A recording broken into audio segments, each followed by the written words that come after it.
الرحمن الرحيم رب اشرح لي صدري ويسر لي امري واحلل عقدة من لساني يفقهوا قولي. صلوات اللهم صل على محمد وآله محمد. اللهم صل على محمد وآله وبلغ بالإيمان أكمل الإيمان واجعل يقيني أفضل اليقين وانتهي بنيتي إلى أحسن النيات وبعملي إلى أحسن الأعمال. صلوات اللهم صل على محمد وآله محمد.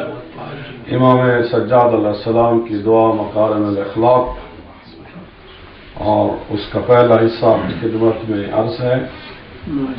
اور پہلا جملہ جو ہے وہ امام علیہ السلام فرماتے ہیں: اے اللہ مجھ کو کامل الایمان بنا. The most purest and the most perfect faith should be granted to me. ایمان کے حوالے سے حضرت علی علیہ السلام فرماتے ہیں: الایمان قول باللسان وعمل بالارکان. ایمان کی ایک تعریف یہ بھی ہے کہ یہ زبان سے انسان کا اقرار ہوتا ہے، زبان سے اظہار کرتا ہے، وعمل بالارکان، اور اپنے جسم سے، اپنے اعضاء سے، اپنے آرگن سے انسان عمل کرتا ہے. یعنی ایمان صرف بات کا نام نہیں ہے. اگر کوئی صرف لا الہ الا اللہ کہہ دے، محمد رسول اللہ کہہ دے تو کافی نہیں ہے. یعنی ایمان کے لیے ضروری الایمان قول باللسان، انسان زبان سے بھی حق بات کہے، کلمہ شہادت پڑھے، حق بات کہے، اس کے ساتھ ساتھ یہ کہ عمل بھی کرے. دوسرے تعریف میں امام علیہ السلام فرماتے ہیں: الایمان شجرۃ، کہ ایمان ایک درخت کا نام ہے. The iman is just like a tree. أصلها اليقين. The roots of that tree, that is yaqeen. ایمان ایک درخت کا نام ہے اور اس درخت کی جڑیں کیا ہیں؟ یقین ہیں. اب کسی بھی درخت کی اگر جڑیں نہ ہوں یا خشک ہو جائیں یا کاٹ دی جائیں تو وہ درخت زندہ نہیں رہتا، ختم ہو جاتا ہے.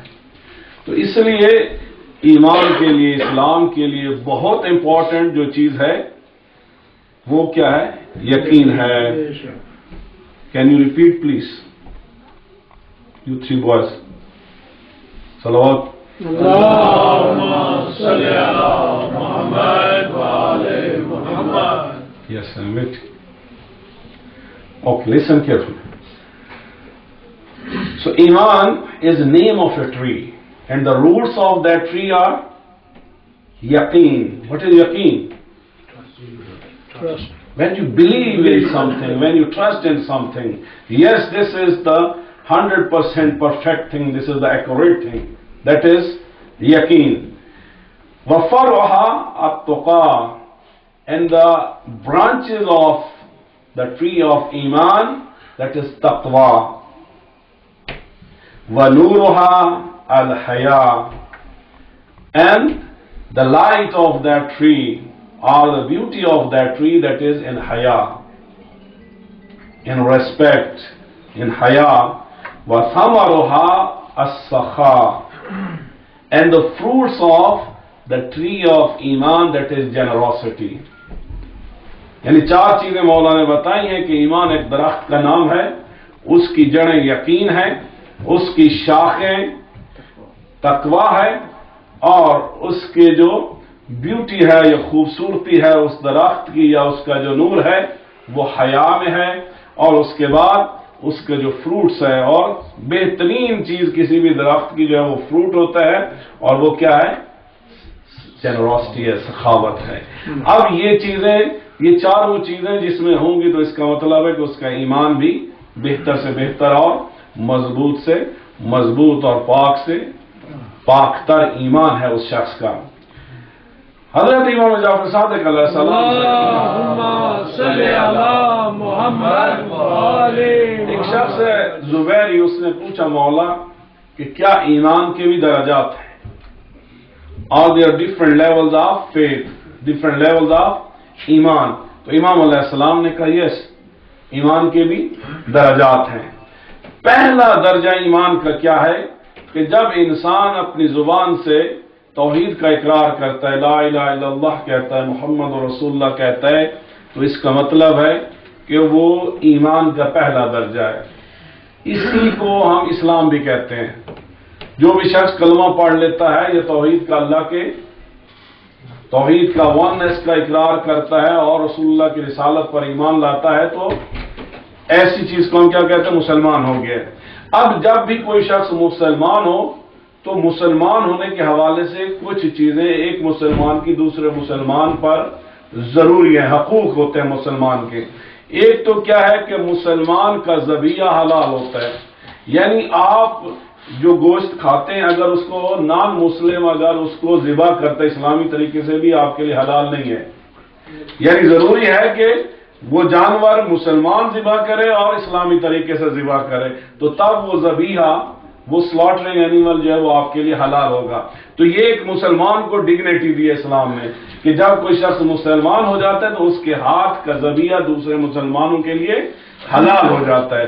دوسرا، دوسرے مسلمان کی عزت اور اس کا مال دوسرے مسلمان پر حرام ہو جاتا ہے، یعنی محفوظ ہو جاتا ہے۔ کسی مسلمان کو حق نہیں ہے کہ وہ اپنے دوسرے مسلمان بھائی کی عزت کو پامال کرے یا اس کے مال کو ڈاکہ ڈالے یا چوری کرے یا قبضہ کر لے۔ تو ایک مسلمان کا مال دوسرے پہ حرام ہے، مسلمان کی عزت دوسرے پہ حرام ہے، اور تیسری چیز جو مسلمان ہونے کے حوالے سے ایک مسلمان کو ایک عظمت ملتی ہے وہ یہ ہے کہ اس کا ذبیحہ دوسرے مسلمان کے لیے جائز اور حلال ہوتا ہے۔ اب یہ کیا ہے؟ پہلا درجہ ایمان کا، انسان صرف زبان سے اقرار کرتا ہے۔ دوسرا درجہ ایمان کا مولا فرماتے ہیں یہ ہے کہ انسان زبان سے اقرار بھی کرے اور پھر دل میں عقیدہ بھی ہو لیکن عمل نہ ہو۔ بعض لوگ ہیں کہ وہ مثلا کہتے ہیں کہ نماز واجب ہے، پڑھنی چاہیے، پڑھتے نہیں ہیں، تو یعنی نماز کو واجب سمجھتے ہیں لیکن پڑھتے نہیں ہیں، تو یہ دوسرا درجہ ہے، یعنی زبان سے اقرار بھی کرتے ہیں اور اس کے بعد دل میں عقیدہ بھی رکھتے ہیں لیکن عمل نہیں کرتے۔ تیسرا درجہ ایمان کا مولا فرماتے ہیں کہ زبان سے اقرار بھی کرے انسان اور پھر عمل بھی کرے اور جو گناہان کبیرہ ہیں ان سے اپنے آپ کو بچائے۔ مثلا نماز نہ پڑھنا گناہ کبیرہ ہے، اسی طرح حج اگر انسان استطاعت رکھتے نہ کرے گناہ کبیرہ ہے، اسی طرح زکوٰۃ اور خمس انسان اگر نہ دے تو یہ گناہ کبیرہ ہے، اسی طرح زنا ہے، چوریاں، مختلف چیزیں، قتل ہے، یہ گناہان میں آ جاتے ہیں۔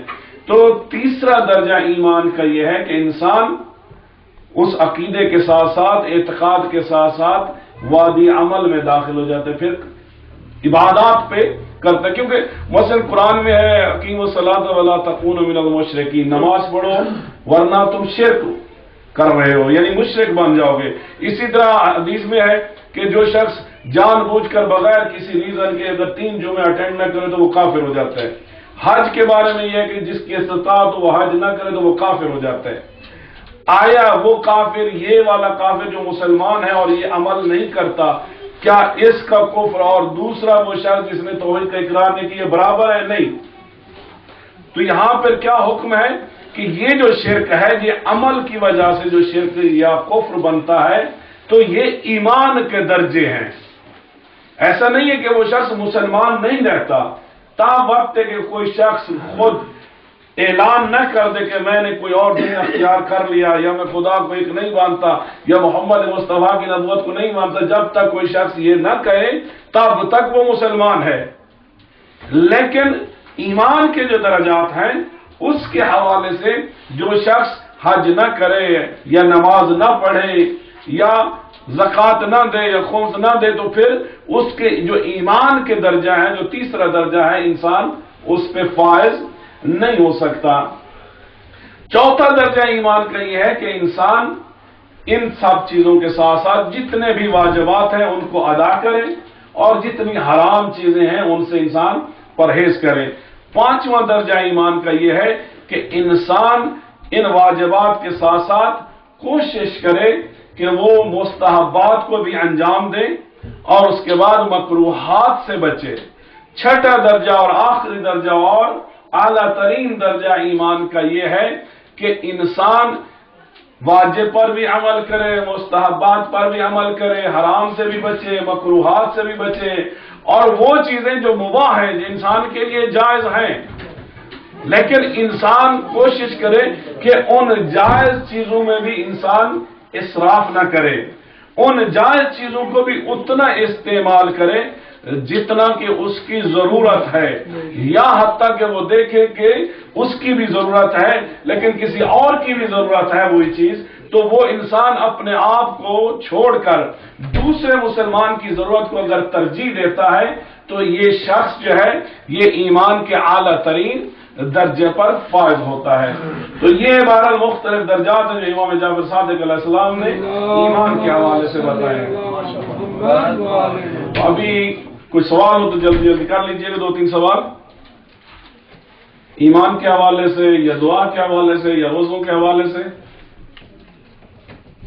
ایمان مولوی صاحب جو ہے ہمارا بھی ایمان ہے، باقی مسلمان کے جو فرقے ہیں ان کا بھی ایمان ہے، ہمارا اور میں فرق کیا ہے؟ دیکھیے میں نے یہی درجات جب بتائے ہیں نا، تو اس میں دوسرا درجہ، پہلا درجہ ہے وہ ہم سب کا کامن ہے، اس میں ہم سب ایک جیسے۔ دوسرا درجہ اعتقاد کا، کہ وہ دل میں جو ہے ان کا یقین ہے، اب وہ دوسرے درجے میں نہیں آتے جو دوسرے مسلمان ہیں، یعنی تیسرا چوتھا پانچواں چھٹا تو آگے کی بات ہے۔ ہاں جی، اور کوئی سوال؟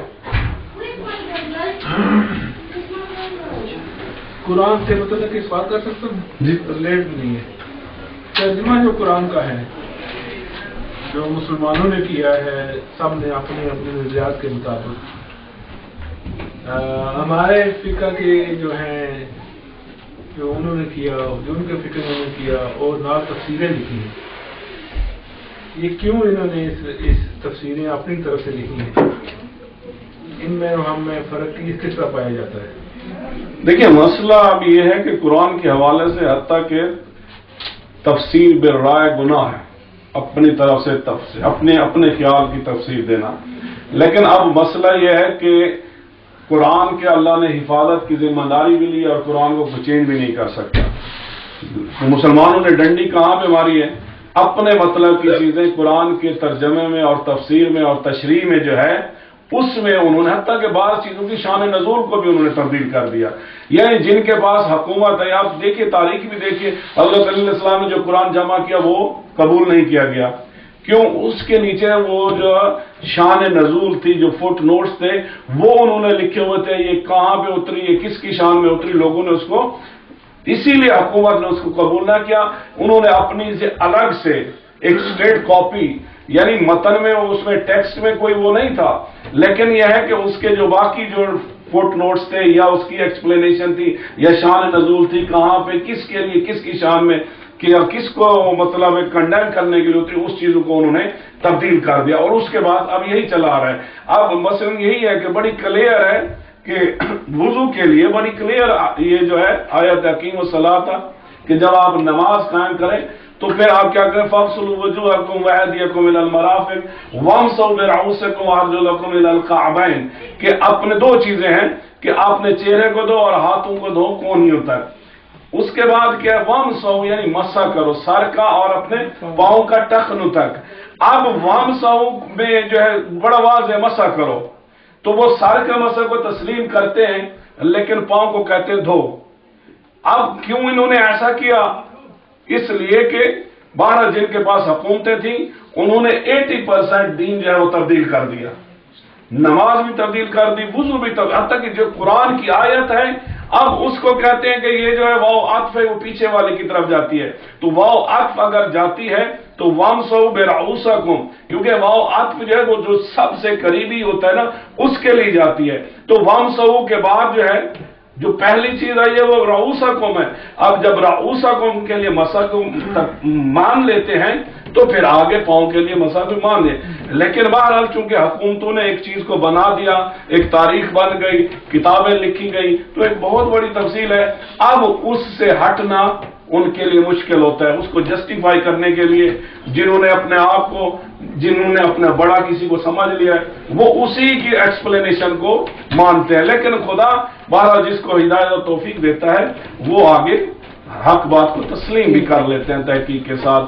مثلا وہ ایک مولانا اسحاق ہے، اگرچہ ظاہر اہل حدیث ہے لیکن بہت ساری جو حق کی چیزیں ان کو وہ تسلیم بھی کرتے ہیں، بیان بھی کرتے ہیں، یا اور بات ہے وہ خود کس چیز پر عمل کرتے ہیں، یعنی کم از کم حق بات کہہ تو دیتے ہیں۔